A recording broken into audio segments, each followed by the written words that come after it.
This is QTV News. I am Ansmana Esonyasi and thanks for joining us. Coming up, President Barrow left for Niger to attend a meeting expected to consolidate a new free trade area. The AFCTA agreement has been long talked about and now appears closer to reality. The APRC, the political party founded by ex-President Jammeh, has leaped to its defense on various fronts. The party has also expressed solidarity with former junta member Yankuba Toure, who faces a murder charge following his refusal to testify before the Truth Commission. Data management is key to development, so says the country's information minister. He was speaking at an event to launch a 5-year development strategy. For more on this and other stories coming up, stay tuned.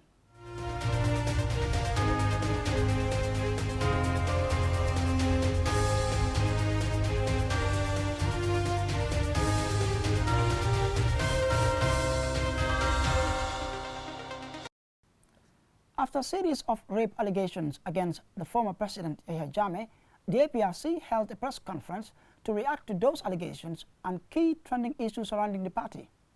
In the press conference, the political party leader described the rape allegations as a smear campaign against Jammeh and also confirmed his party's solidarity with Yankuba Toure. Mohamed Lamin Choi has more on that story. In the wake of rape allegations against former President Yahya Jammeh, the APRC has for the first time publicly reacted to the claims, dismissing the allegations for lack of proof.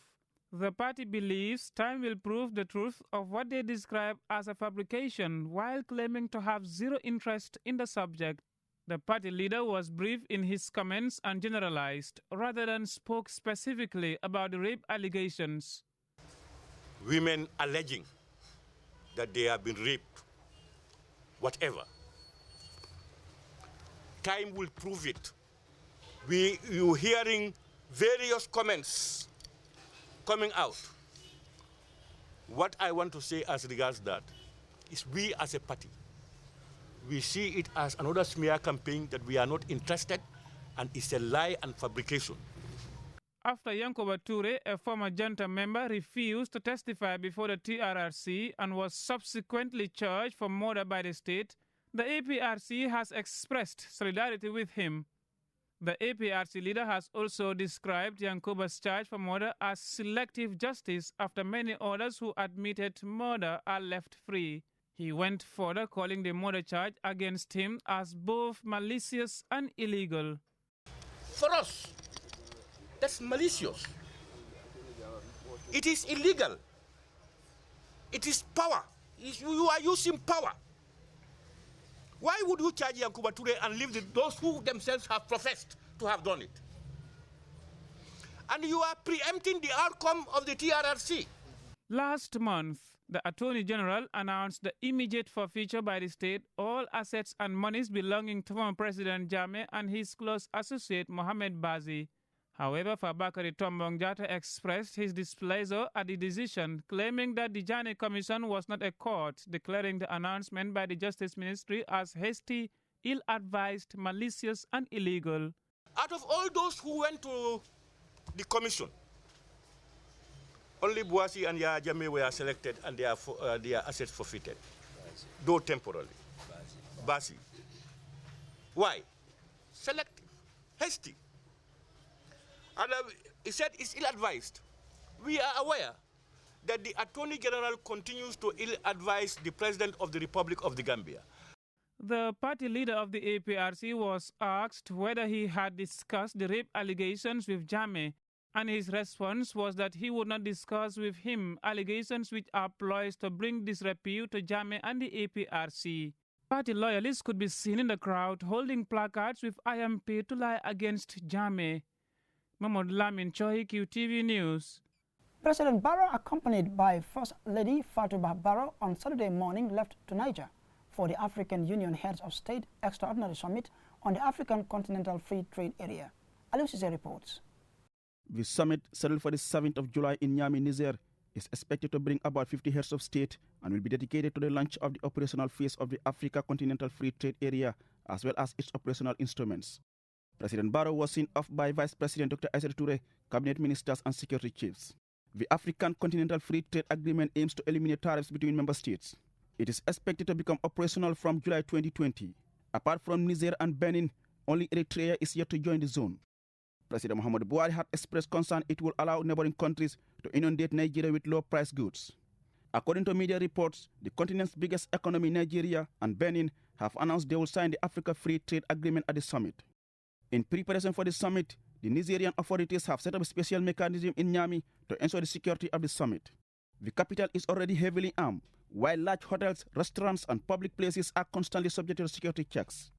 The AU summit has been seen as a real opportunity to provide the capital with modern infrastructure, and to this effect, the Nigerian government, with the support of other private investors, invested about over $300 million to elevate the city to the ranks of a major modern cities.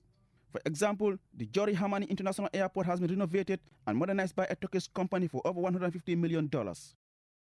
Reporting for QTV News, I am Aliou Cisse. Meanwhile, the Gambia's Information and Communications Minister Ibrahim Asila said data collection and management help enhance national development. He made this statement at the launching of a 5-year national strategy for development of statistics. Aliou Cisse reports again. So, segregated so that, the duty bearers, the government, can make good use of the statistics. No development will be properly implemented if statistics is not available. But even where statistics is available, if statistics is not properly analyzed and its implementation properly coordinated, development may be there, but it will not be very good development, especially that, a lot of linkages will be missing, a lot of issues will be missed out. So that is why, it is important that as a country we get it right in the way we put our development, statistical, management, together. According to him, there can't be any meaningful development without accurate statistics. He gave assurances of government's commitment to work with GBOS in implementing the strategy.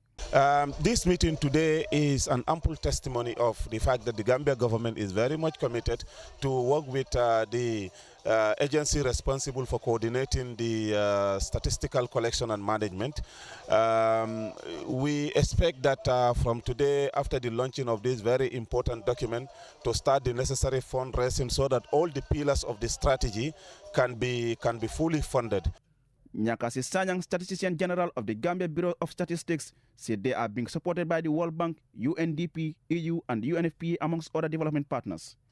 He went on to explain what the strategy entails and the budget for the implementation. The National Strategy for Development of Statistics is a multi-year program that contains all the activities that the National Statistical System is supposed to implement within a period of time, usually 5 years. And it serves as a building block for our annual activities. In short, this is a program that one can say can be used to assess the performance of the National Statistical System at any point in time. At the time of the time when we finalized this document, actually, the estimated cost was about $29 million. The launching of the strategy brought together key stakeholders, including members of the National Assembly. And for Musa Amul Nyasi, member for Fonyi Councillor, their involvement will help them better understand the strategy. So as parliamentarians, I believe if we are invited to be part of the launching, it will give us a first-hand information as to what is actually the work of GBOS. What are they doing? Where do they need the support of us as parliamentarians? So it's definitely relevant to the work we are doing. Reporting for QTV News, I am Aliou Cisse. And we now take a short commercial break. We'll be back in a moment. It is the new era in broadcasting. We showed it to you with our continuously improving content with thousands of viewers around the world. Now, how do you take advantage of our existing and constantly increasing viewership? Advertise with QTV and reach a large audience. Call us on 3244 or email marketing@qtv.gm. Follow us on YouTube, Facebook, Twitter or Instagram, QTV Gambia. QTV, a new era in broadcasting. QCell proudly brings you yet another new number series, the 52 and 53 number series. We now have a massive subscriber base of 1.2 million that is still expanding. So QCell is also expanding its number series to accommodate more people as they join our amazing network. The new 52 and 53 number series have the same fantastic services and the same great charges as the 3, 50, and 51 number series. No different. Call, text, browse the net, and roam all over the world with the 52 and 53 number series. There are no limits as you communicate with the Gambia's trusted network. QCell Sunyabus, the Gambia's quality network. Welcome back. The Gambia Teachers Union on Saturday held a day-long symposium targeting young teachers. According to the organizers, the conference is meant to better engage and acquaint the young teachers with the work of the GTU and to better prepare them for future leadership of the union. Martin Gomez, president of the union, and Antoinette Cole-Jack, general secretary, respectively, spoke to QTV's Aliou Cissé. Here is an excerpt. The union has realized that the bulk of our members are young people. And over the years, we have eluded them in our programs. We have not actually paid much attention to them. And until recently, our parent organization, Education International, that's the world body, had expressed concern for the lack of participation of young teachers in union work. And as a union, we took this up as a challenge and felt that we need to start the work right away. Organize a conference like this, allow young teachers to come and interact with other younger people in various organizations.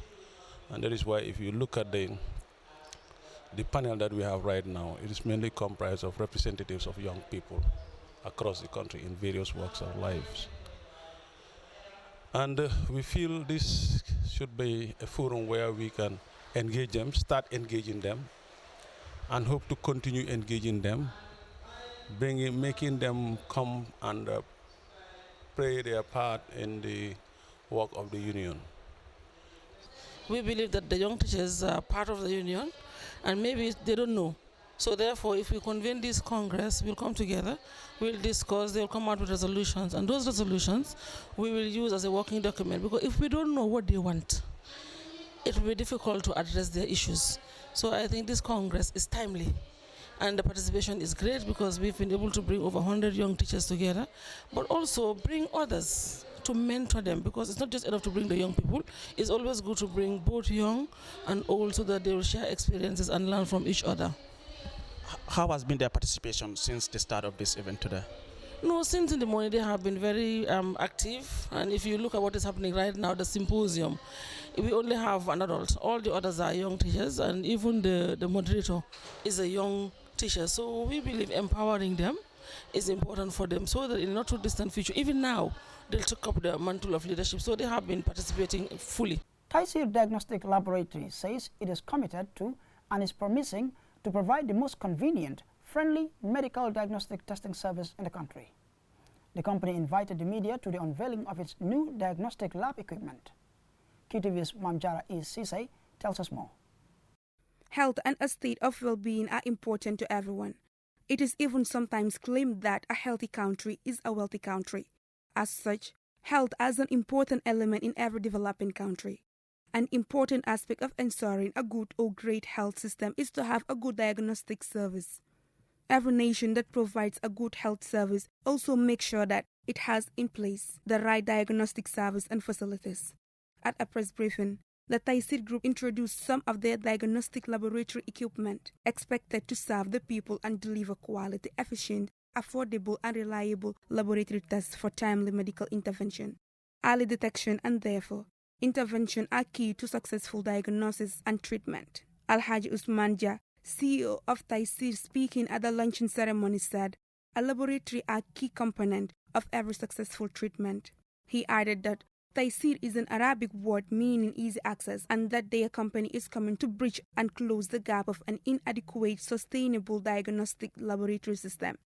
He went on to tell us how the lab came into existence. On this note, allow me, Mr. Chairman, to take this opportunity to give a brief background on how Taisir Diagnostic was finally established in this country.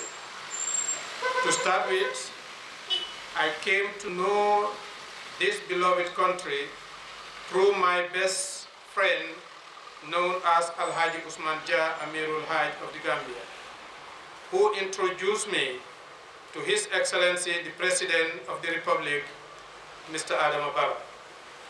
Mr. Jah made an appeal to me to invest in this country, the Gambia, but in the area of health sector, as many Gambians used to travel to some of the neighboring countries just searching for a diagnostic laboratory. Bakari Sane, Deputy Director of Health at the National Health Laboratory, complimented the hospital on this welcome initiative. By providing all what it takes to resurrect somebody's life means a great endeavor.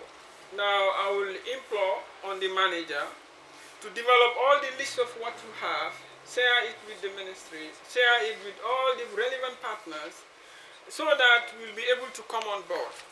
Especially the ELISA platforms that I have seen in these, the latest machine. Now I think they will be buying all the relevant kits. The Gambia as a country, we are not investigating a number of pathogens. Now, in the fact that we lack the capacity to look at them. The world is evolving and pathogens are evolving. Pathogens in layman's language are the disease-causing agent. Dr. Abubakar Jah talks about the effectiveness of this project and how useful it will be to people's lives. It has the potential of bringing a lot of help that is much needed in this country, and we all will work hard to make sure that it delivers to the standards that Mr. Bakari Sane has mentioned. The lab of Taisir Diagnostic Laboratory has been established by the Taisir Group in partnership with Gambian individuals. Their facility is well equipped with automated biomedical equipment, operated by highly trained and efficient staff, focusing and well focused on many areas, including biochemistry, hematology, and serology. Reporting for QTV News, I am Mamjara Isize. And before we end this bulletin of the news, let's take a quick look at our main stories. After a series of rape allegations against the former president, Yahya Jammeh, the APRC held a press conference to react to those allegations and key trending issues surrounding the party. In the press conference, the party leader described rape allegations as a smear campaign against Jammeh and also confirmed his party's solidarity with Yankuba Toure. President Barrow, accompanied by First Lady Fatouba Barrow, on Saturday morning left to Niger for the African Union Heads of States Extraordinary Summit on the African Continental Free Trade Area. And the Gambia's Information and Communications Minister Ibrahim Silla said data collection and management help enhance national development. He made this statement at the launching of a 5-year national strategy for development of statistics. And that's all we have for you in this edition of the news. Join us at 10 for another bulletin. Thanks for watching.